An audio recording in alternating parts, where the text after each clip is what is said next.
O pato vinha cantando alegremente, quen, quen, quando o marreco sorridente pediu para entrar também no samba, no samba, no samba. Sejam todos bem-vindos, esse é o podcast da semana 12, uma vitória contra os Cincinnati Bengals e roda a vinheta.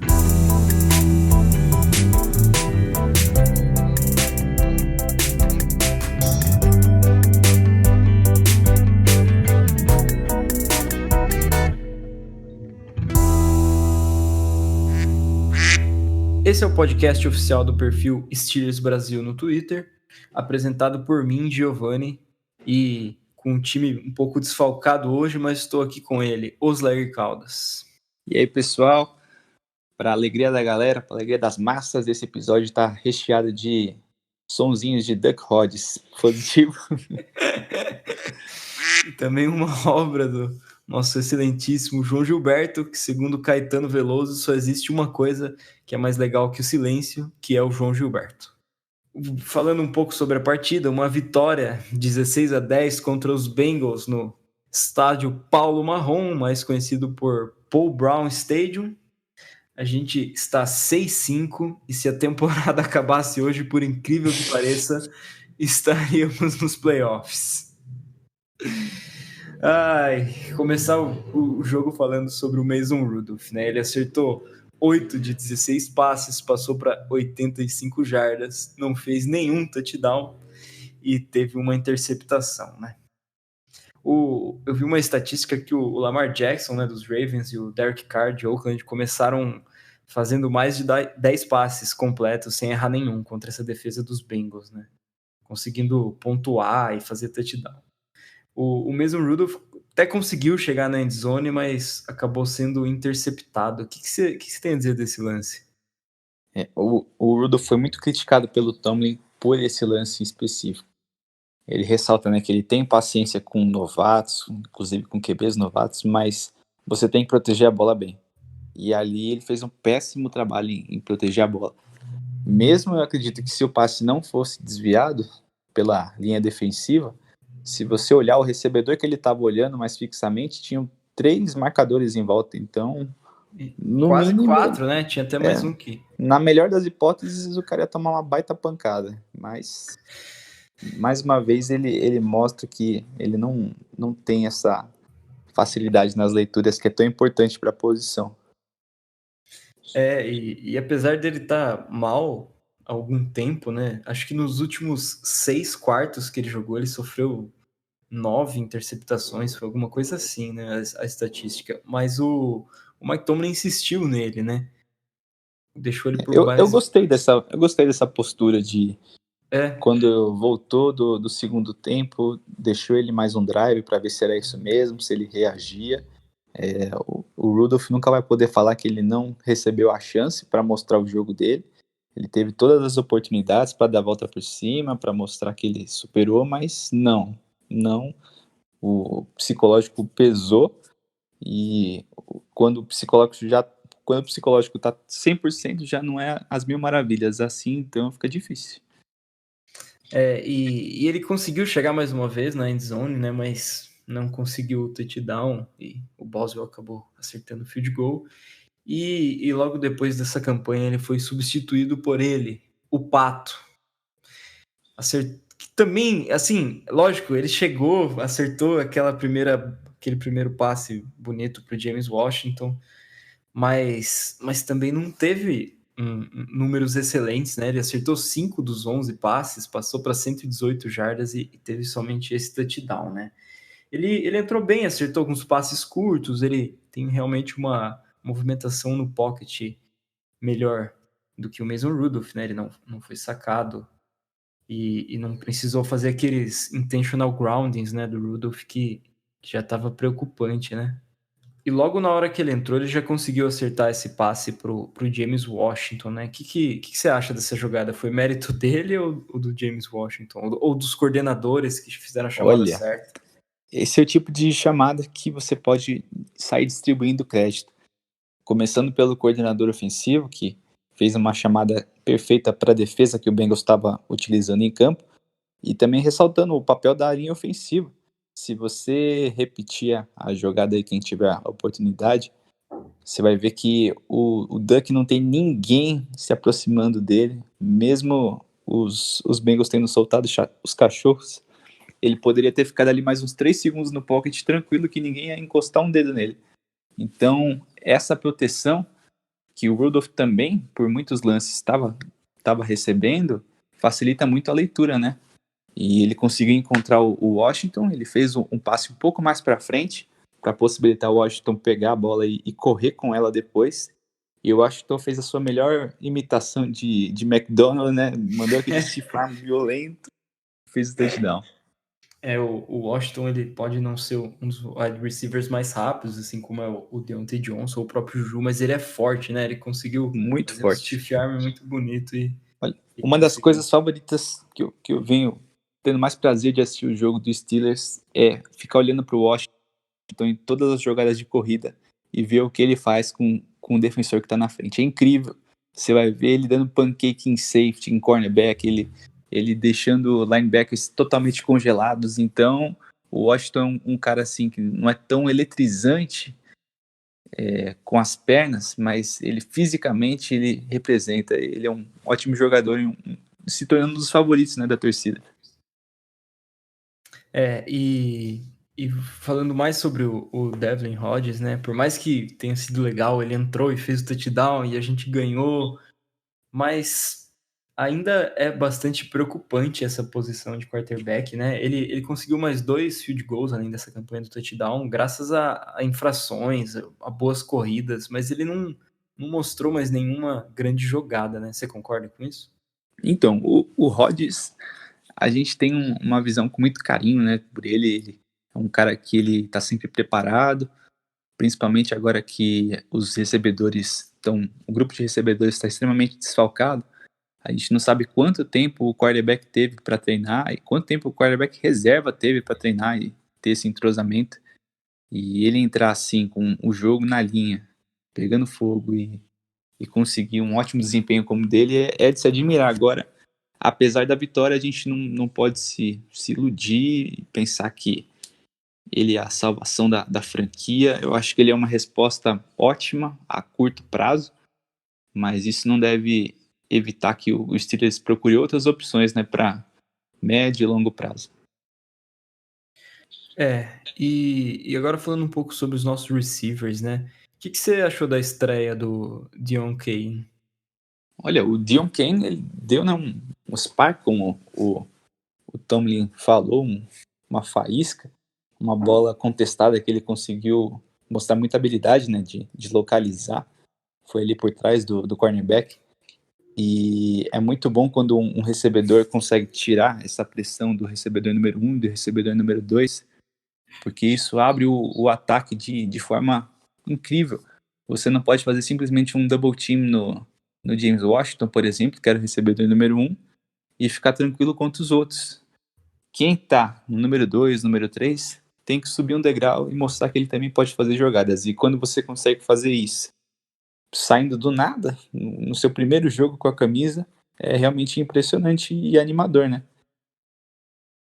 Já fez mais que o Holton, né, em toda a temporada.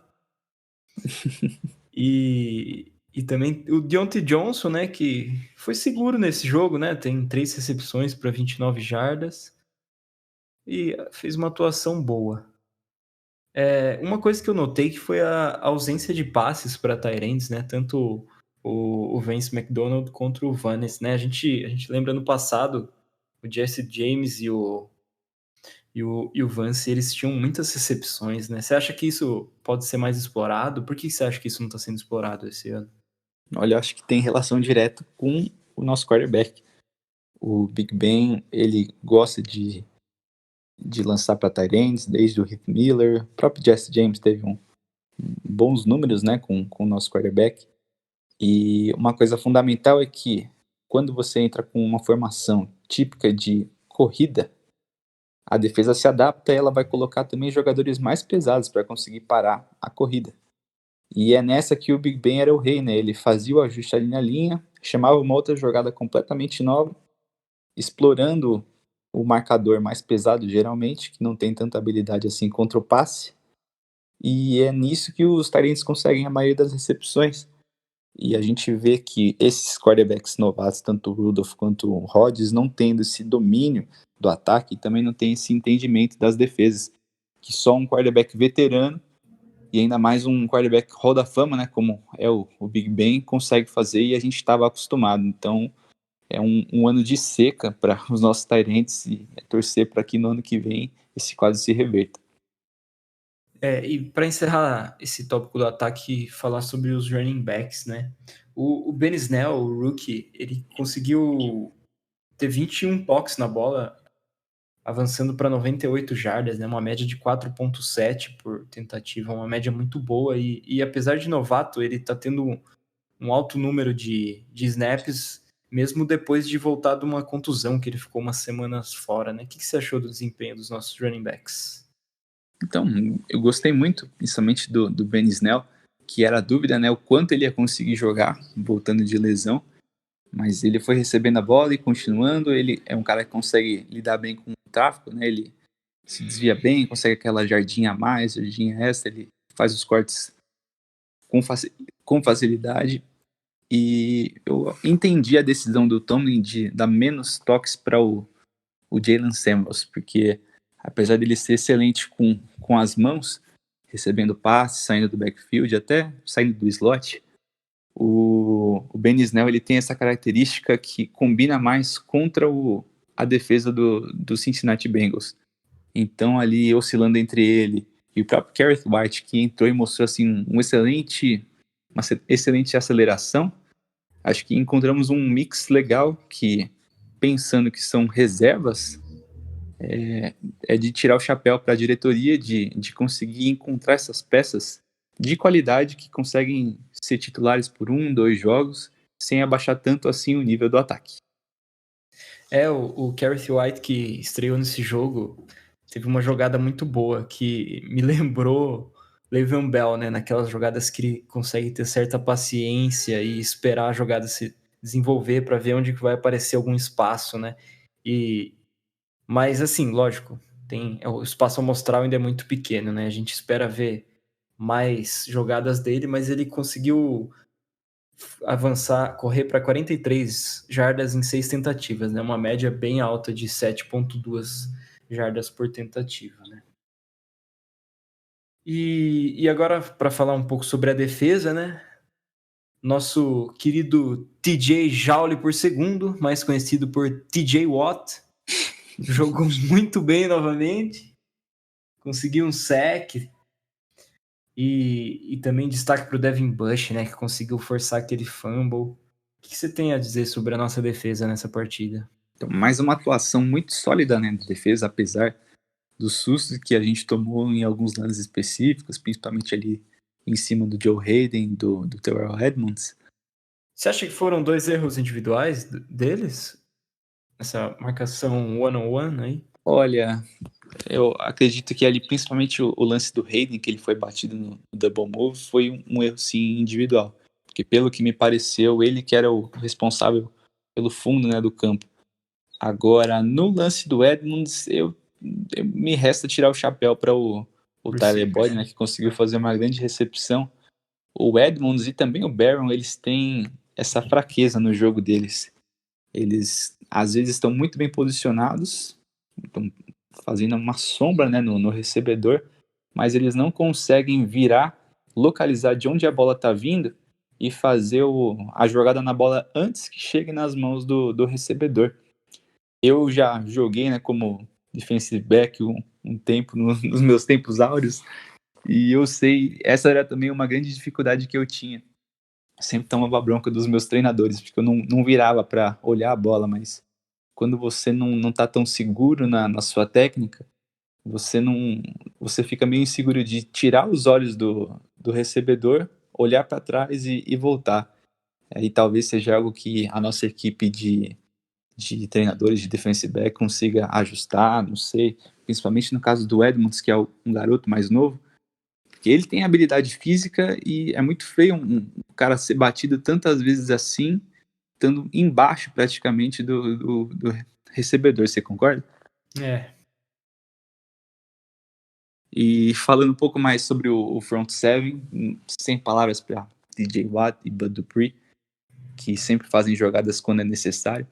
O Watt, que ele vem numa marca de 8 jogos seguidos, se eu não estou enganado, com pelo menos meio sec, que é impressionante. E tá ali já encostando na liderança de sacks da NFL, chegando ali no Barrett. E um detalhe que fica muito evidente é como o Cameron Heyward se beneficia do sucesso desses dois. Saiu uma estatística e o Heyward está entre os defensive linemen de interior que menos recebe double team. Ou seja, a atenção fica toda nas pontas e o Heyward faz aquele caos, né, no meio da linha ofensiva, chegando muito bem nos quarterbacks adversários. A defesa, por mais que tenha esses vacilos pontuais, conseguiu permitir só 10 pontos, né? O que facilita muito o trabalho do ataque aqui. Mesmo e conseguir 10 pontos segurando mesmo o Rudolph, né? Que não é igual. Não é que o ataque queimou o relógio e fez campanhas demoradas. O ataque cedeu bastante a bola, né? Mas enfim, a última coisa que eu queria comentar do time é o Boswell, né? Parece que aquele jogador de 2017 tá de volta, né? Ele errou um field goal nessa temporada, que foi muito longo, de 54 jardas, e um outro que o Barry não conseguiu arrumar a bola direito, né? E agora, atualizando sobre as lesões, né? O Artie Burns não treinou com um problema no joelho, o Juju ainda está no protocolo de concussão e também está sentindo o joelho. O Villanueva teve um treino limitado, mas tudo indica que ele vai jogar. E também o James Conner, né, que machucou o ombro, né? Ele voltou naquele jogo, talvez antes da hora, né? E acabou se machucando de novo e também não joga essa semana. E agora, o quadro do nosso grande amigo Makoto, que não está aqui, mas semana que vem tem tudo para estar presente. É a polêmica da semana. Mason Rudolph ou Devlin Hodges? A gente vai fazer uma comparação de tópicos separadamente e no fim a gente vai eleger quem vai jogar, quem deveria jogar pra gente essa semana, embora o Tomlin já tenha confirmado que é o Duck. Oslair, no quesito precisão dos passes, tanto curto, médio e longo, quem que você escalaria pro seu time? Se eu pudesse dividir entre curtos e intermediários, né, eu daria essa vantagem para o Hodges.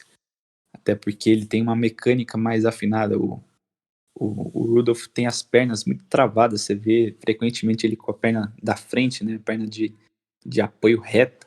Isso tira completamente a precisão dos arremessos. Então você vê passes altos, passes no chão, e principalmente nessa bola mais curta, de time, né, o Rodgers tem muita vantagem. Embora o Mason Rudolph tenha que admitir que a bola longa ele consegue soltar com mais facilidade, é natural, né, para ele. Até porque foi assim que ele teve muito mais sucesso no college. Então você prefere em passes curtos o Devlin Hodges e passes médios também, mas em passes longos você optaria pelo Mason? Isso, poderíamos dizer isso. E no quesito posicionamento no pocket, qual quarterback você prefere? Olha, eu diria que é difícil um quarterback pior do que o Mason Rudolph trabalhando dentro do pocket. Longe de afirmar que o Rodgers ele é perfeito. A gente viu vários lances, o pocket totalmente limpo, e ele sem necessidade sai e ele vai em direção à pressão, né? O termo que eles utilizam. Ele busca o defensor. Não sei se ele não está acostumado com uma linha ofensiva de qualidade como a nossa, mas daqui para frente, se a gente quiser ter mais sucesso com ele, é um fator que ele tem que melhorar, que tem que aprender. O Rudolph é o outro extremo, né? Pode estar o mundo caindo, ele não dá um passo para frente, não dá um passo para o lado, ele vai ficar que nem uma estátua até que alguém consiga bater a mão nele. Ou, na melhor das hipóteses, ele faz um intentional ground. Então, eu daria essa vantagem para o Devlin Hodges, o Duck. E na rapidez, na leitura pré-snap e também na pós-snap, quem você acha que vence essa batalha? Eu daria essa vantagem para o Rodgers, baseado no que a gente viu recentemente. O Rudolph, principalmente depois, né, dessa descida, o psicológico afetado, ele tem muita dificuldade de passar para o segundo recebedor, para fazer a chamada progressão, né?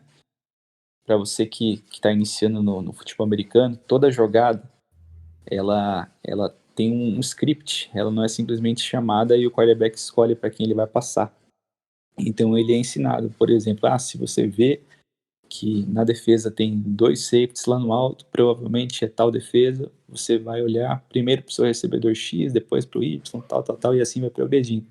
Se for mano a mano, você faz inverso, vem aqui, tal.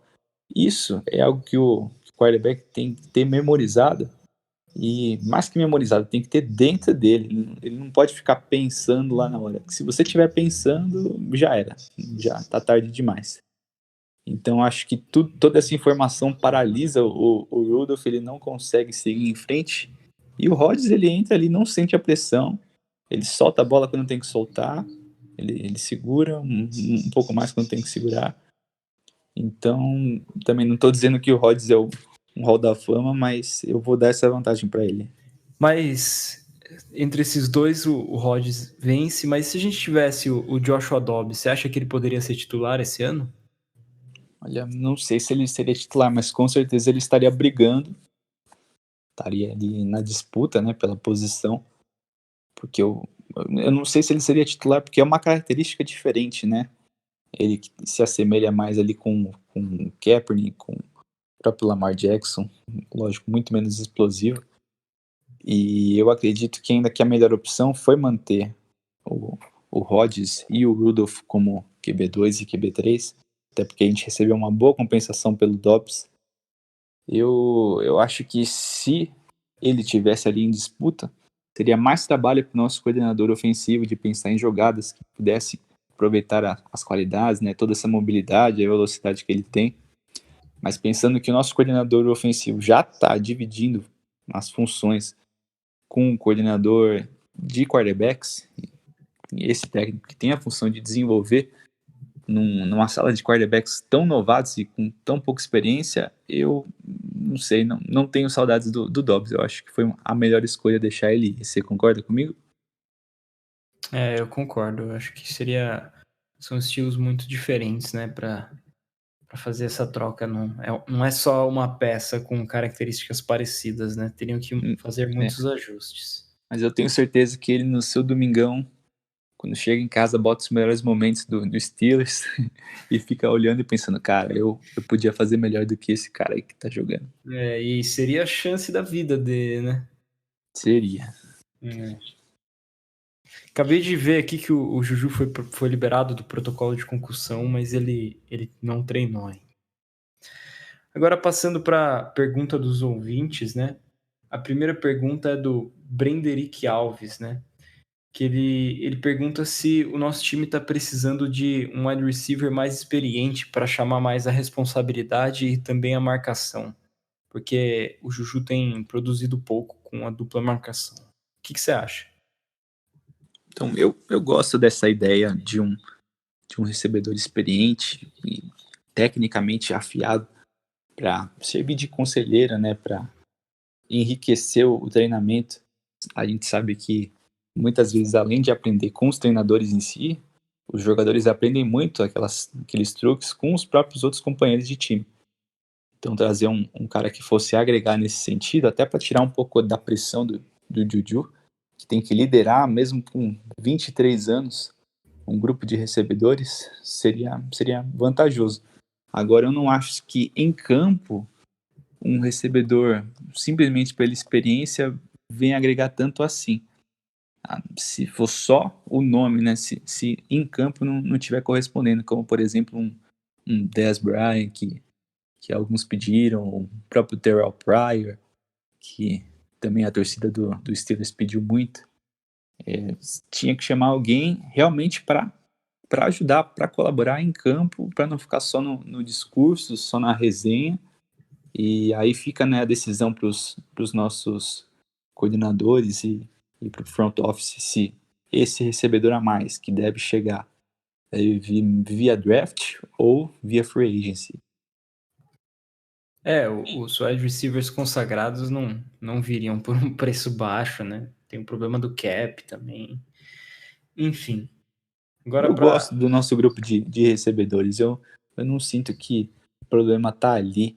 Apesar de um drop, 2, a gente viu principalmente no começo da carreira do Juju, ele recebia alguns drops, mas o Big Ben continuava mandando bola para ele, sem desistir, e eventualmente eles foram evoluindo.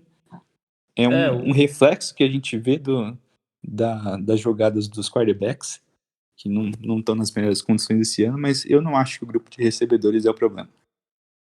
Se todos estiverem saudáveis, né? Tem tudo para ser um grupo bom e para o futuro muito bom, né? Porque é todo mundo muito jovem ali.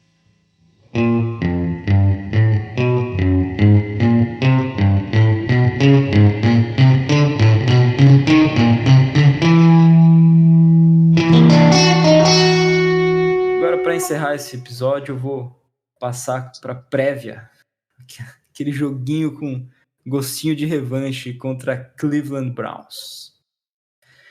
É bem esse clima mesmo, né, de jogo da volta, né, 2 semanas após aquele fatídico Monday Night, né, dessa vez o jogo vai ser em casa, no Heinz Field, e é uma briga direta pela vaga no wild card, né, os Steelers vão pegar Cleveland agora, depois ainda tem Arizona, Bills, Jets e Ravens. Os Browns pegam os Steelers e pegam os Bengals 2 vezes, pegam os Cardinals e os Ravens também. Então, apesar do Steelers estar 6-5 e os Browns 5-6, pode ser que esse jogo seja o definitivo, né, para os playoffs, né, para o wild card. Para o Browns é vida ou morte, né? Se eles perderem esse jogo, já pode praticamente esquecer a chance de pós-temporada. E embora nosso ataque numericamente seja o 4º pior da liga, né, a nossa defesa vem subindo a cada rodada e já está no top 7, né? Quem vai a campo, como a gente já comentou, é nosso querido Devlin Hodges, né? E uma coisa que eu vi na coletiva do Mike Tomlin que me chamou a atenção foi que ele falou que nós não somos o tipo de time que corre desses jogos, nós somos o tipo de time que corre para esses jogos, né? E é realmente, né? Isso mostra uma atitude muito boa dele, né? O que você espera para esse jogo? Um jogo muito físico, né? Decidido ali nas trincheiras e com muita atuação dos running backs de ambos os times. E é torcer para o nosso queridíssimo Rodgers se sentir à vontade no pocket, fazer as leituras corretamente. E o que eu prevejo é, como o Myles Garrett, que é uma grande arma, estava tendo uma temporada excelente, nível ali de All-Pro, não vai jogar, o Browns deve suplementar a pressão, mandando blitzes, né? E o Rodgers vai ter que ter essa leitura rápida, soltar na mão de quem estiver livre, tem que ter sintonia com os wide receivers, porque muitas vezes, quando a defesa manda uma blitz, o wide receiver ele tem que mudar sua rota imediatamente, e quando o quarterback e o recebedor não estão na mesma página, é quando você vê aqueles passes indo pro nada, pro vazio, e o recebedor ele vira assim para trás, abrindo os braços, perguntando, poxa, por que você não tocou para mim? Cadê a bola? Cadê a bola? Pô, fiz a rota, tava livre. Não basta estar livre na liga, você tem que estar na mesma página, em sincronia. Então, vencendo a blitz com esses passes rápidos, tirando a pressão, não deixando ele em situação de terceira longa, fazendo seu feijão com arroz, muito bem Snell Football, né, como Tomlin chama, a gente tem mais do que chances de sair com a vitória. E defensivamente é aprender com os erros. A secundária que no primeiro jogo contra o Browns teve uma falha de comunicação, não conseguiu proteger ali o meio do campo, cedendo aquela bola longa para o Odell Beckham Jr., tem que mostrar que ela tem essa capacidade de evoluir, limitando essas jogadas longas. O front seven tem que fazer um papel melhor em parar os scrambles do Baker Mayfield, principalmente ali pela direita, como a gente conversou no penúltimo podcast. E eu acredito que a gente tem plena confiança para seguir em frente, para passar aí do Browns. E eu não me canso de me surpreender com essa conversa de playoffs, mesmo com tantas lesões, tantas contusões, num ano tão atípico, né, e conturbado. Isso é uma chama de esperança que se acende nos corações de todo Steeler, de toda a Steelers Nation, né? Eu lembro que quando o Bell não apareceu, a gente ficou preocupado, mas apareceu o James Conner, jogou muito bem, né? Depois o Ebi foi embora, mas parece que a gente encontra as peças assim, né? Os dois novatos do último jogo jogaram bem, o Mike Tomlin tem feito um ótimo trabalho essa temporada e tá tirando leite de pedra, literalmente, e a gente espera que o jogo contra os Browns a gente consiga uma vitória para praticamente tirar eles dos playoffs e deixar a gente mais próximo da vaga. Esse foi o episódio da semana 12. Estaremos aqui na semana que vem e eu espero que com uma vitória. Um abraço a todos e here we go! Here we go, galera. Bora pra cima.